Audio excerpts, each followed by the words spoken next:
These dogs are more than well cared for pets.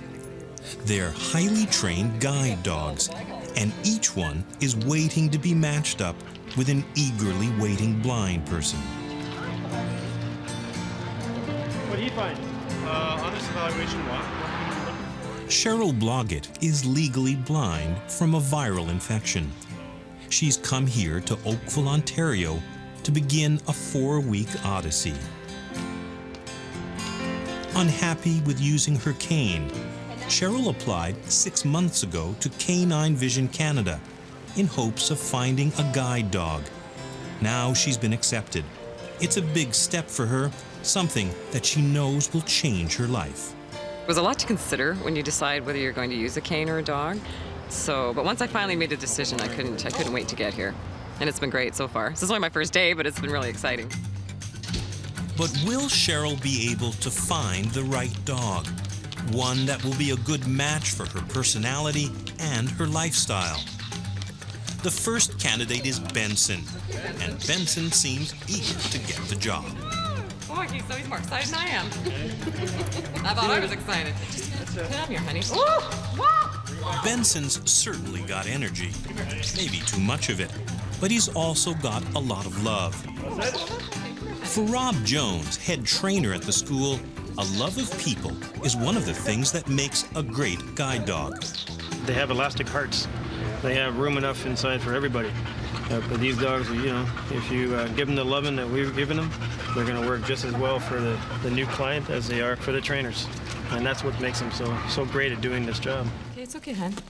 But a good guide dog has to be well suited to the person they'll be living with. And Benson's already worn Cheryl out. Well, I didn't think they'd be that hyper. You know, I thought they might be a little more sedate. Yes. Yeah, he's a bit bigger than the other one, I think, isn't he? Well, if Benson didn't work out, what about a quieter dog? Down. Barley's pretty calm, but he has a mind of his own. He's up again. He's up again. Cheryl and her guide dog will be spending a lot of time together.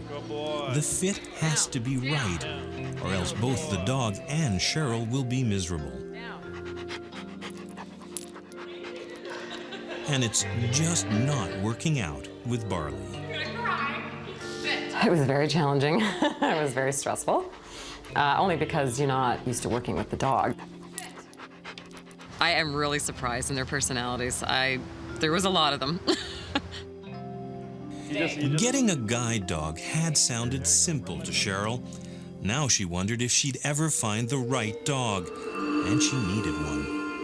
Cheryl's eyesight had been getting worse for a number of years, and then suddenly she could barely see at all.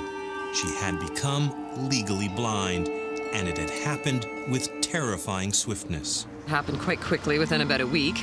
So, of course, you can't drive anymore, you can't go to work, you can't watch TV, you can't see faces. Cheryl's life was altered completely. The fear has been just crossing the street to get to the variety store, you know? It is a challenge every day of your life. You have to be so aware of what you're doing at all times. Cheryl had become dependent on others. It was a situation she was determined to change. Getting a guide dog looked like the best solution. So she wasn't going to give up easily. It was time for her luck to change.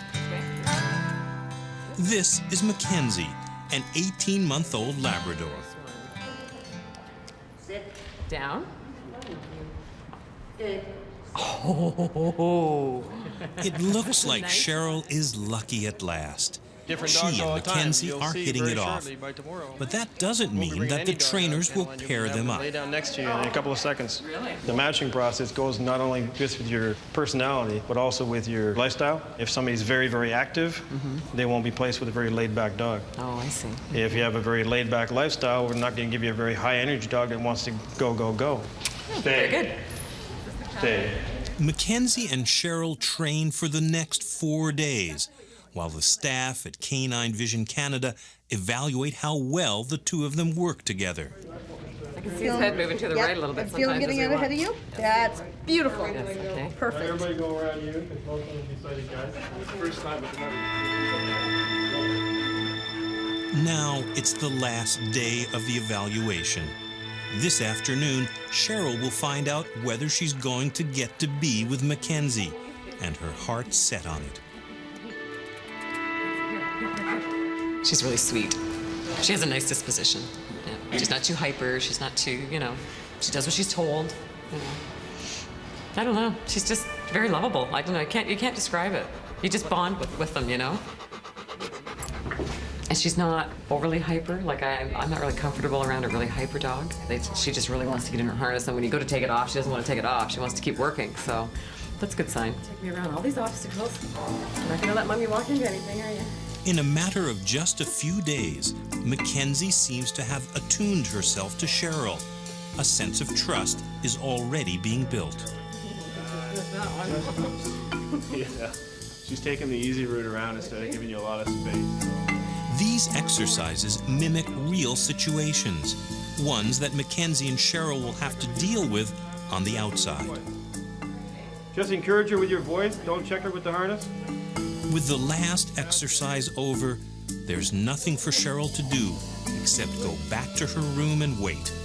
She still doesn't know if she's going to get McKenzie.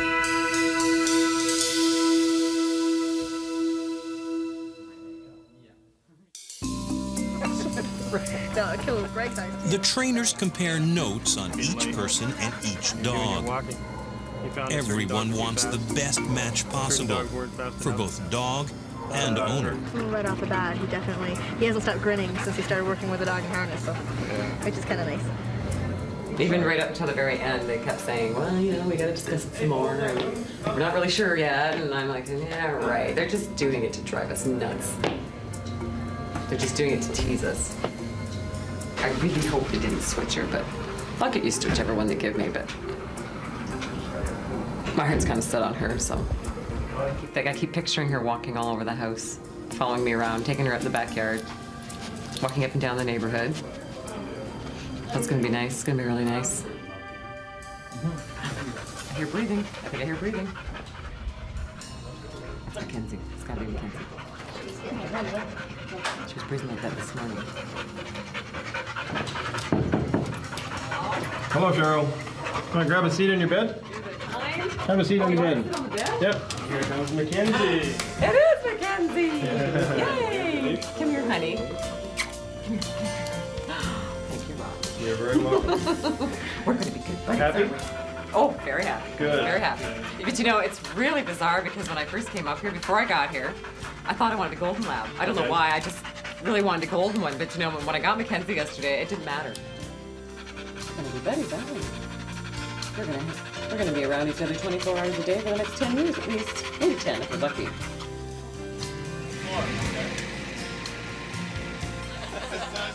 And now the hard work begins.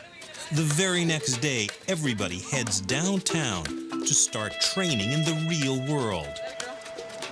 Atta girl. Hey, way to go. When McKenzie forced Cheryl to stop at a corner until a car she hadn't sensed passed by, she understood what a great help this dog would be for her. Still hadn't totally trusted McKenzie at that point, but I had at least 4 or 5 feet between me and the car, and she stopped just like that. And I'll tell you, that really instills a lot of confidence in the dog, and she has my trust from now on. I think it's pretty amazing. No way, wouldn't trade her for anything. I mean, there's a lot of other nice dogs up there as well, but no, I think they did an excellent job matching us up. Excellent. The world outside is full of distractions, but McKenzie stays focused. Happy? Yeah, go when you're ready. There you go. Step down one. That's easier than I thought. Yeah, it is. Better than that other mall. We did it with a little dignity this time, didn't we, Kenzie?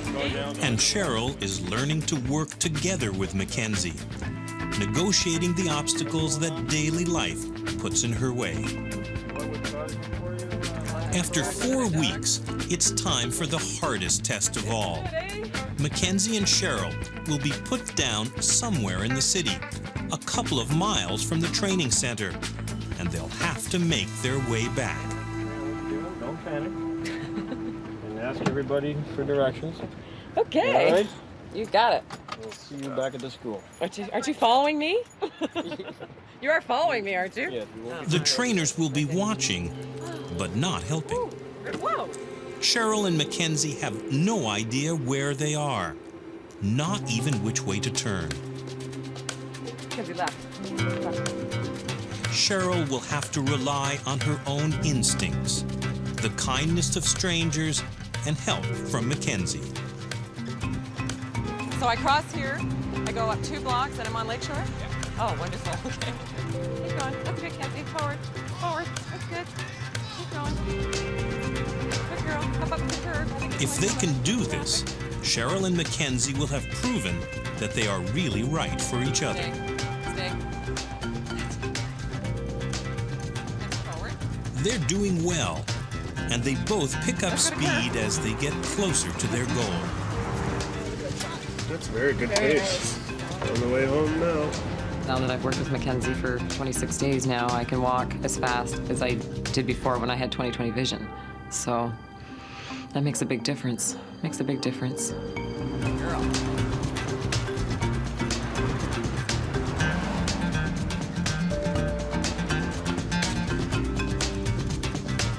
Hope you feel good about yourself. Why?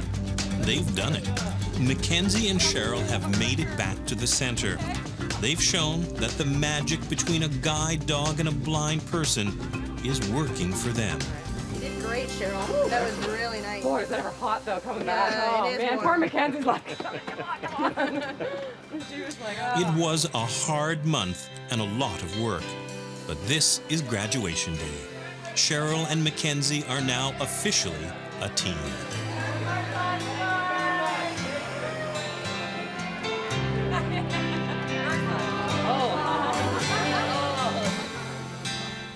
A month later, McKenzie has settled right in. All the promise of a new life that Cheryl felt at the very first moment she met McKenzie has come true.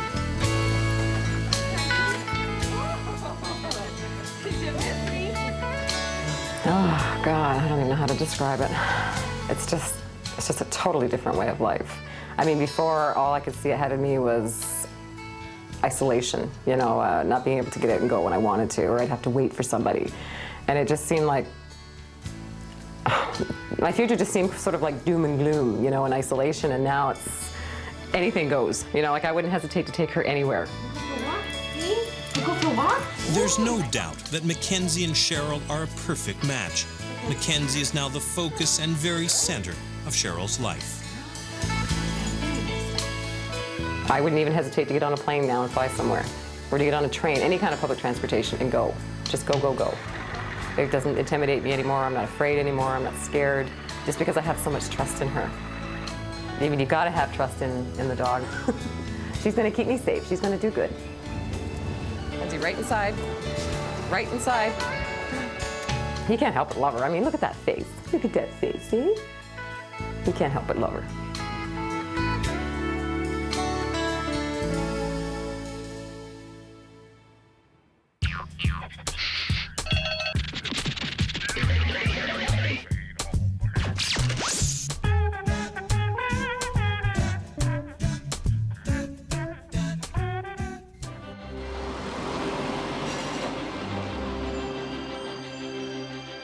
In the quiet English countryside of Gloucestershire, things are not as they look.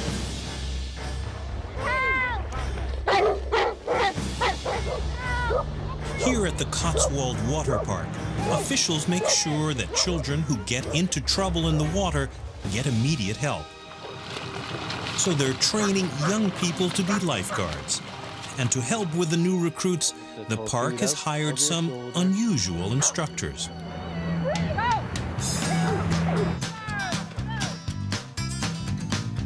They're Newfoundlands, large, gentle dogs who are born swimmers. Newfoundlands love the water and children, so bringing out life preservers and towing children to shore comes naturally. The idea is for the young lifeguards in training to see how the Newfoundlands do it, and then more or less do the same. minus the barking. It just makes the kids feel safer, according to Natalia, one of the young trainees. You can feel more confident when you've got a dog beside you because you know that if anything happens, they're going to help you.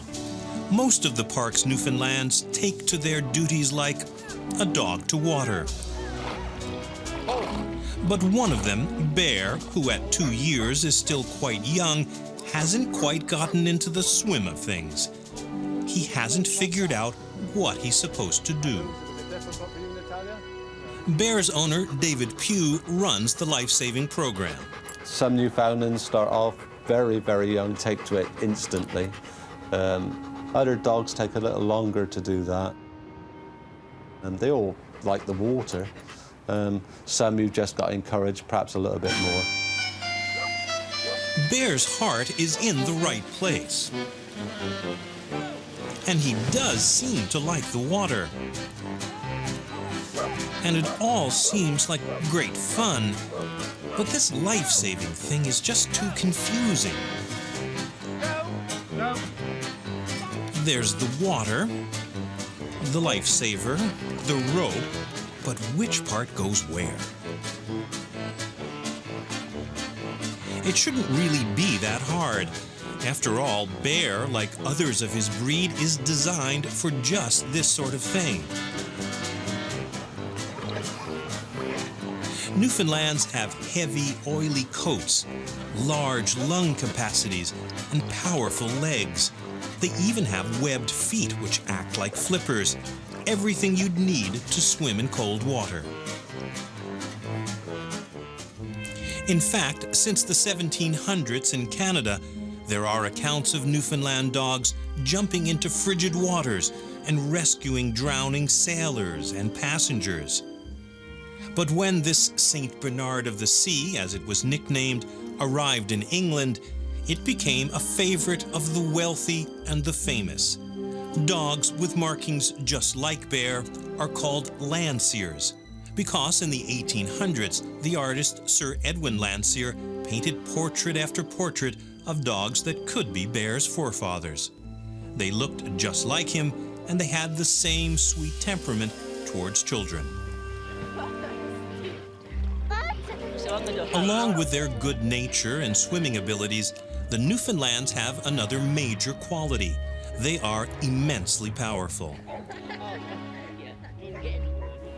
In fact, pound for pound, Newfoundlands are said to be the strongest draft animal on Earth.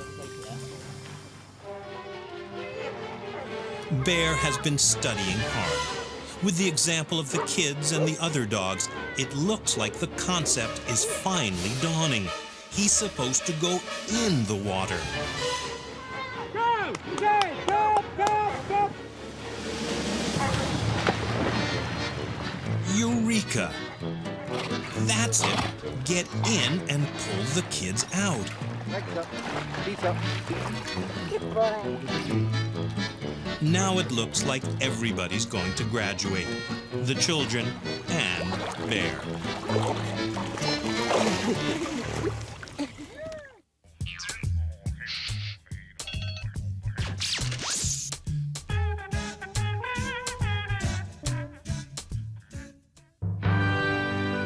The natural beauty of Canada's Rocky Mountains draws visitors from all over the world. World-famous movie stars, writers, and even the Prince of Wales, who visited in 1919. In the village of Banff, urban life appears to be in perfect balance with the natural world. Trails take visitors into the wilderness of the rugged Rockies. But some tourists are not so keen on the call of the wild. So when the wild comes calling, what do? Elk from surrounding mountains take over the golf course and then the entire town. Park wardens respond with flares. Even warning shots, to absolutely no avail. Then, a brilliant idea. Actually, two of them. One is called Blue, the other Tess. Border Collies trained to herd sheep at a nearby Alberta farm. Granted, This is not their usual job, but a herd is a herd. The elk have come into town to escape predators, and now they're faced with 2 dogs who are taking the place of the wolves in the mountains. Tess and Blue are herd dogs, who now have the unlikely role of elk predators. Elk are wild and strong, but Tess and Blue's herding abilities inspire respect. They're focused on their mission. And the elk try something else, the role of movable lawn ornaments. These elk may appear majestic and benign, but when they're in town, they're dangerous. Park Warden Dave Norcross has seen some elk charge the townsfolk. In the last few years, we've typically had 8 people injured in elk encounters. And some of those people have been hospitalized and seriously hurt. Tess. It's roundup time in downtown Banff. Tess and Blue put an end to the mayhem brought on by the elk. And they do it without even barking orders. Steady. Tess. Tess. And exert a subtle pressure from a distance. It's all very quiet and controlled. From what we've seen so far, we've been very pleased with the way they perform, the way they move elk. Just 1 week of steady work every fall, and it's goodbye to the roaming herd.